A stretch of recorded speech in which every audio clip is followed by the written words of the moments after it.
Good morning to all. Welcome to our little things channel.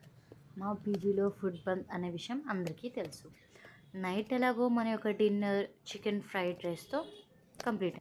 Night chicken fried rice తిన్నా కూడా morning లేవగానే కడుపులో metro train పరిగెడుతుంది. సరే ట్రైన్ ఎలా ఆపాలని ఆలోచిస్తే అప్పుడు తట్టింది బ్రేక్ఫాస్ట్ చేయడం మర్చిపోయానని.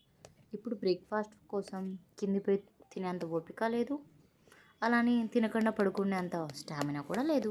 సరే ఏం చేద్దామా అని ఆలోచిస్తే ఒక ఐడియా తట్టింది. సో ఫాస్ట్గా లేచి బ్రష్ కూడా చేయకుండా ఫాస్ట్గా కిందికి వెళ్ళాను. ఈ టైంలోనే ఆచి తూచి అడుగు వేయాలి. ఎవ్వరూ లేనిది చూసి ఎవ్వరికి అనుమానం రా.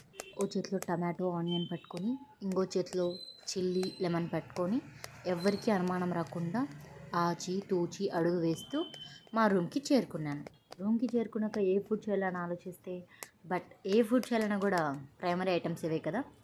సో అందుకని ఫస్ట్ టమాటోని క్లీన్ చేయడం, ఆనియన్కి పొట్టు వలచడం, చిల్లీకి ఘాటు పెట్టడం మొదలుపెట్టి నాకు వచ్చినంత ఫాస్ట్గా అవి కట్ చేయడం స్టార్ట్ చేశాను. ఈ కట్టింగ్ ప్రాసెస్సే చాలా టైం తీసుకుంది. సో నెక్స్ట్ వీడియో అప్లోడ్ చేయడానికి చాలా లెంత్ అనిపించి 2 పార్ట్స్గా చేశాను. మీకు కానీ నెక్స్ట్ నేను ఏ బ్రేక్ఫాస్ట్ చేశాననేది తెలియాలంటే please like subscribe our little things channel. అలాగే నేను ఏ బ్రేక్ఫాస్ట్ చేస్తున్నానో మీకేమైనా తెలిసింటే please mention in the comment box.